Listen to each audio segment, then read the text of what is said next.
Hey guys, how's it going? Hope you're doing well. My name is Crown, and today I'm going to read you some very interesting stories that I hope that you're gonna love. And now, without further ado, let's go!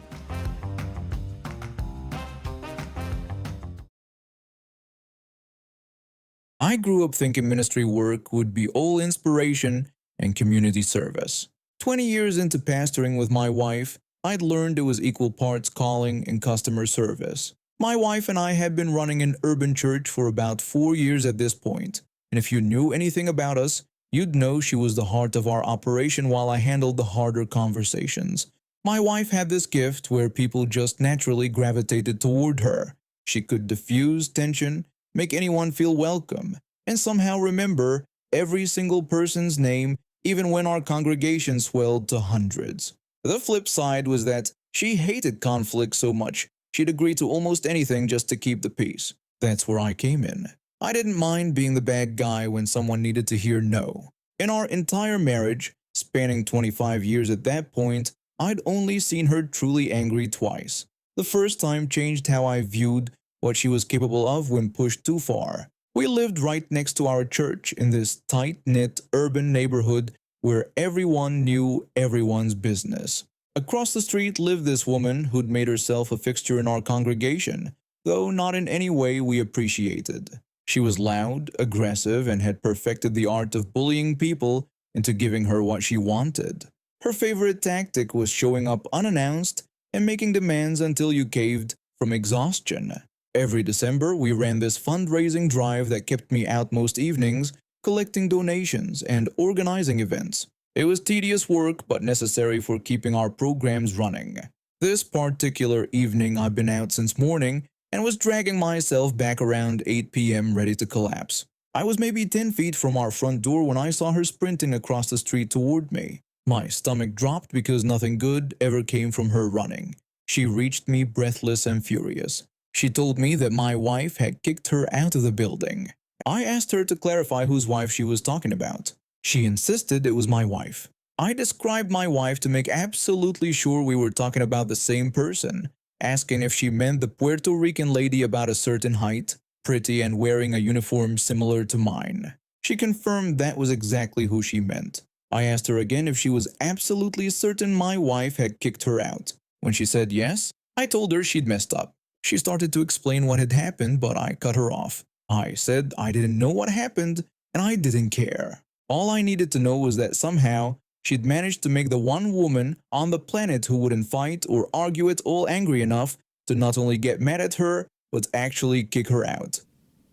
That meant she definitely messed up. She wasn't used to being cut off. Her face went through about 5 different shades of red. She demanded I go talk to my wife about it. I asked her what she thought was going to happen. Did she really think I was just going to march in there and scold my wife just because she said so? I told her that wasn't going to happen. I'd already said that if my wife got angry enough to kick her out, she'd messed up. And even if my wife was wrong, which I'd bet every dollar I had that she wasn't, she was still my wife. I went home with her. I lived with her. We had kids together and had been married for 20 years. Did she really think I was going to take her side? I told her that was a hard no and wished her a nice evening. I walked past her into the church before she could respond. Behind me, I heard sputtering and what might have been the start of another tirade. But I was already through the door. My wife met me in the hallway, practically vibrating with leftover adrenaline. Before she could launch into her version of events, I held up my hand. I told her I already knew what happened because the woman had just ranted about it outside. I asked her to hold on 1 second because I needed to see it for myself since I was still having a hard time believing it. She looked somewhere between vindicated and embarrassed. I went straight to our security office where we kept monitors for the building's cameras. I rewound to about 30 minutes earlier and settled in to watch. There was my wife in the main hall doing her usual evening cleanup. Then Karen entered the frame with her kid in tow, gesturing wildly about something. I couldn't hear the audio from this angle, but I could read body language. My wife was shaking her head, clearly saying no to whatever demand was being made. Karen moved closer, getting in my wife's space. My wife stepped back. Karen followed.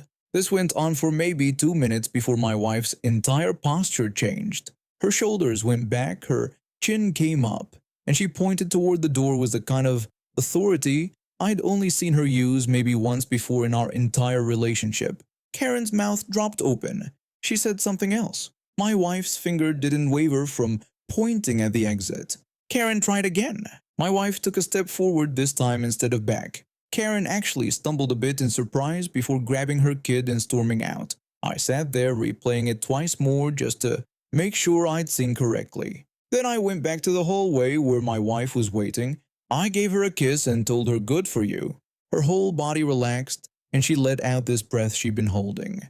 Later she told me Karen had demanded we give her kid-free admission to our upcoming Christmas program because she couldn't afford it, even though the program was already free. What she actually wanted was for us to give her kid the premium gift bag we were raffling off, and when my wife explained that wasn't how raffles worked, Karen had escalated to threats about bad-mouthing our church around the neighborhood.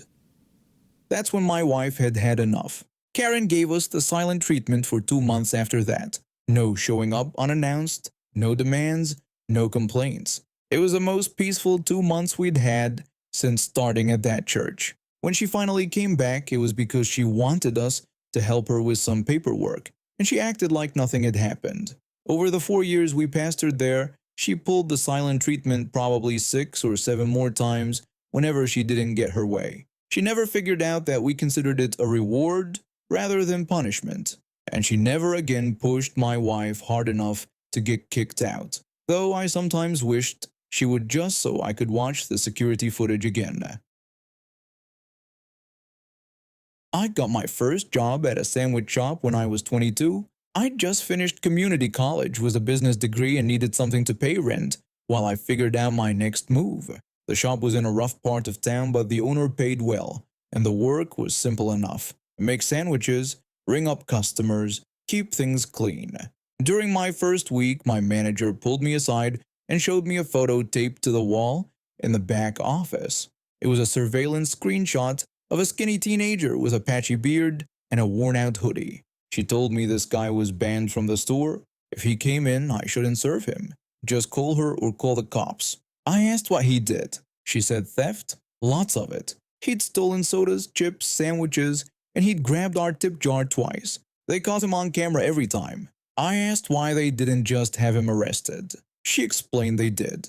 He got released the same day. He kept coming back. She told me the guy was a known problem in the area. He'd hit multiple businesses, always stealing small stuff. The police knew him by name, but he was usually back on the streets within hours of getting picked up. She said his name was Jason. I never understood why she bothered learning it, but I guess after dealing with someone that many times, it just sticks. Over the next few months, I saw Jason from a distance a couple of times. He walked past the storefront, look inside, and keep moving. We'd started keeping the tip jar nearly empty, leaving just a single dollar bill inside so employees wouldn't lose much if he struck again. It was frustrating, but it was the reality of working in that neighborhood. One afternoon, I was in the back restocking when my coworker came rushing in. She was furious. She said he'd just hit them again. I asked if it was Jason. She said yes. He came in while she was in the kitchen, loaded his backpack with chocolate milk, then pretended to order a sandwich. When she went to the counter to start making it, he grabbed the tip jar and ran. I asked how much was in there. She said she forgot to empty it that morning. There was probably over $30. I was furious. That money belonged to the people working their shifts, and this guy had just stolen it like it was nothing. I called the police right away and explained the situation. I told them I wanted Jason legally trespassed from the property. The officer on the phone laughed and said they knew him. They'd take care of it. A few days later, 2 officers stopped by with a signed trespass notice. They told me Jason had been officially notified that he wasn't allowed to set foot in the store for 1 full year. If he violated the order, we could call them and have him arrested on the spot. I felt a small sense of victory. Maybe this would finally stop him. About a month passed without incident. I was working alone one afternoon covering someone's shift when the door chimed. I looked up and froze. Jason walked in, followed by an older man who looked just as worn down as he did. I locked eyes with Jason and told him he wasn't supposed to be in there. He needed to leave. The older man stepped forward, waving his hand dismissively. He said it was okay because he was his father. I blinked, briefly wondering if maybe this was it. Maybe the dad was bringing him in to apologize and make things right. That hope died fast. I told him his son was legally trespassed from the store. He'd stolen hundreds of dollars worth of product from us, including our tip jars. We had him on camera. He wasn't allowed to be in this building. He said it was okay because he was his father. His son wasn't going to steal anything with him there. I said he needed to leave right now or I was calling the police. He asked if I could make an exception. I said only if he paid back everything he'd stolen and apologized. Then maybe I'd consider not calling the police. He told me his son couldn't do that. He was broke. The dad was buying him lunch today. I stared at him stunned. A treat? His son had been stealing from us for months, and this guy thought he deserved a reward. I told him either he pays or leaves. I was calling the cops to let them know he violated his trespass. He asked why his son couldn't just order some food. He was his father. He'd make sure he didn't steal anything. He promised. I didn't bother responding. I turned around, grabbed my phone, and started dialing the local police department. The dad grumbled loudly and grabbed his son by the arm.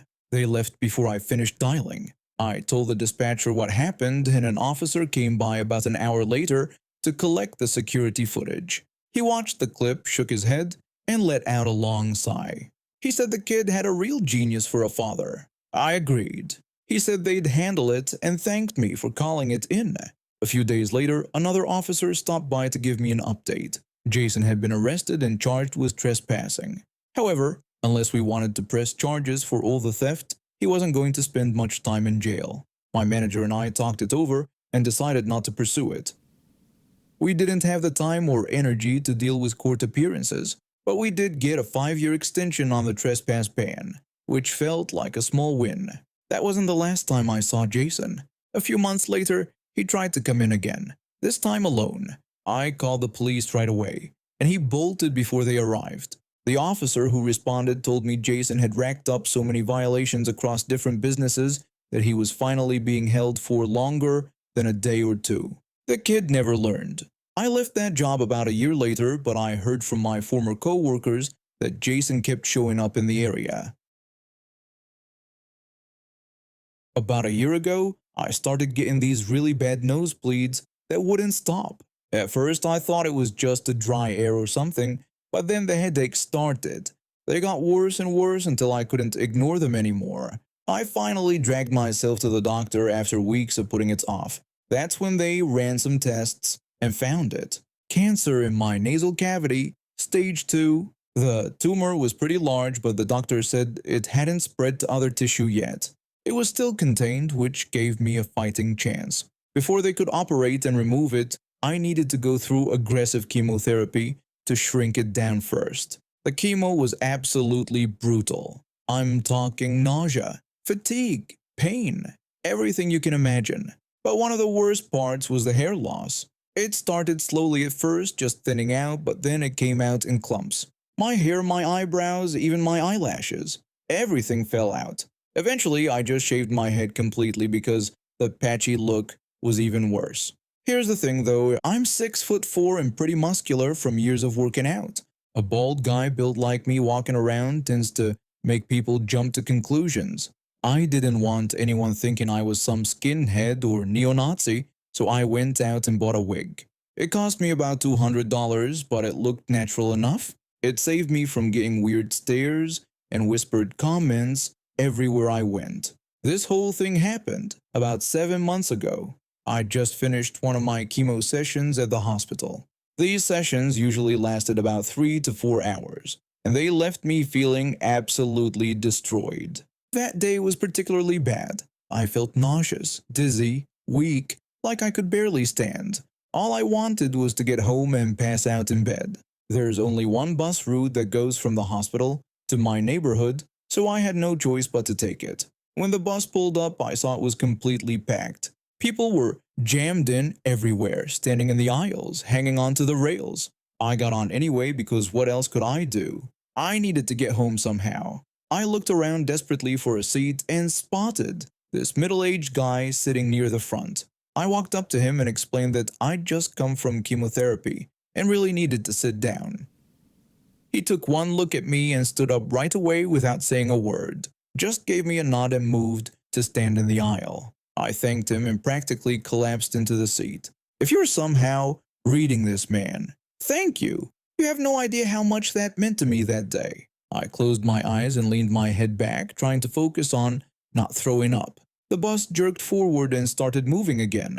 2 stops later, I heard loud voices at the front of the bus. I opened my eyes and saw this woman getting on with a kid who looked about 12 or 13. She had that classic manager haircut, you know the one. Her kid followed behind her looking uncomfortable. It took her maybe 5 seconds to scan the packed bus, lock eyes on me, and start shoving her way down the aisle toward me. She pushed past people without saying, "Excuse me" or anything. I could tell from the look on her face that I was about to have a problem. She stopped right next to my seat and stared down at me. She asked if I could let her kid sit down. I asked if she meant me. She said who else would she be talking to? I tried to explain that I was coming from the hospital and really needed to sit because I just had treatment, but she cut me off before I could finish. She said they were coming from the hospital too, claiming her boy just broke his leg and they were coming straight from the emergency room. I looked over at her kid standing next to her. He was standing perfectly fine on both legs. No crutches, no cast, no brace, no walking boot, nothing. He looked embarrassed and was staring at the floor. I pointed out that he was standing there just fine. She told me to look here, boy, and said her kid deserved to sit down more than I did. I apologized but explained that I just got back from a chemotherapy session at the hospital and really needed to rest. I lifted the edge of my wig slightly so she could see my bald scalp underneath. Instead of backing off, she completely lost it. She started screaming right in my face, telling me to stop making excuses and get off the seat, calling me a skinhead piece of trash. I sat there in complete shock. Her kid was pulling at her sleeve, trying to get her to stop. Everyone on the bus had turned to stare at us now. The whole bus had gone quiet except for her yelling. Then she actually grabbed my arm and tried to physically yank me out of the seat. I gripped the armrests as hard as I could and held on. She pulled harder, but I didn't let go. That's when this older gentleman, probably in his early 60s, spoke up from a few seats behind us. He told her to shut up and called her a dumb cow. She spun around and demanded to know who the hell he thought he was talking to. He said he was talking to her, telling her to stop attacking other passengers or he would be forced to step in. He added that anyone with half a brain could see that I had cancer. She insisted I didn't, claiming I was just a skinhead trying to take advantage. He pointed out that I had no eyebrows and told her to look at me, calling her a witch. That seemed to really set her off. She spun around so fast I thought she might lose her balance. Then she did something I still can't believe. She punched him. Actually, punched this older man right in the face. The entire bus went dead silent. Her kid looked like he wanted the floor to open up and swallow him. Other passengers gasped and started pulling out their phones. I sat there frozen, not understanding what I'd just witnessed. The old guy rubbed his jaw and looked at her with this incredibly calm expression. He told her that was it, listing off her offenses as harassing passengers on public transportation, physical assault against a passenger, and now assaulting a police officer. He said she was in very deep trouble. He reached into his jacket and pulled out a police badge. My jaw actually dropped. He was a cop, an off-duty police officer who just happened to be on this exact bus at this exact moment. He pulled out his phone and called for backup, saying he needed a unit at the bus route on Maple Street. He explained he had a suspect in custody for assault on an officer and assault on another passenger, adding resisting if she tried anything. Her face went completely white. All the color just drained right out. The bus happened to come to a stop right at that moment. She saw her chance and tried to make a run for the exit doors, but the other passengers had seen everything. 3 or 4 people moved to block the aisle so she couldn't get past. One woman even stood up and physically stood in her way. The old guy added that to her list of charges too, saying now they could add resisting arrest and attempting to flee. The bus driver, who'd been watching everything in his mirror, kept the doors closed and waited. Her kid was crying now, apologizing to everyone around him. The bus continued for 3 more stops until we reached the intersection where a police car was waiting at the curb. Two uniformed officers got on the bus. The old guy showed them his badge and explained what happened. At least a dozen passengers volunteered to be witnesses. Some of them showed the officers videos they'd recorded on their phones. The officers put handcuffs on her and started walking her off the bus. Before they left, her kid came up to me. His eyes were red from crying. He apologized for his mom and said he was so sorry. I told him it was okay and that it wasn't his fault at all. I said he seemed like a good kid and not to worry about it. He nodded and followed the officers off the bus. I felt terrible for him. He clearly wasn't a bad kid, just stuck with a mother who was absolutely awful. After they left, the old guy came over to where I was sitting. He asked if I was doing okay. I said I thought so, just shocked honestly. He told me he needed to ask if I wanted to press charges for the assault and harassment. I said absolutely yes. He said good, then explained he was going to need a statement from me, but he could tell I wasn't feeling well. He suggested I give him my contact information and we'd handle everything over the phone so I wouldn't have to come down to the station. I said that would be amazing and thanked him. I gave him my phone number and email address. He wrote everything down in a little notebook. He told me I should be hearing from the prosecutor's office in the next few days and to take care of myself. I said I would and thanked him for stepping in. He nodded and went back to his seat. The rest of the bus ride was quiet. A few passengers came up to me to ask if I was okay and to wish me well with my treatment. It actually made me feel a little better after everything. Over the next few weeks, I talked to the prosecutor's office and gave my full statement over the phone, like the officer promised. Turned out more than a dozen other passengers had given statements too. Some had even sent in their phone videos as evidence. The case was pretty much open and shut. A few months later, I got a call saying she'd been sentenced. She got 4 months in jail and 6 months of community service after she got out.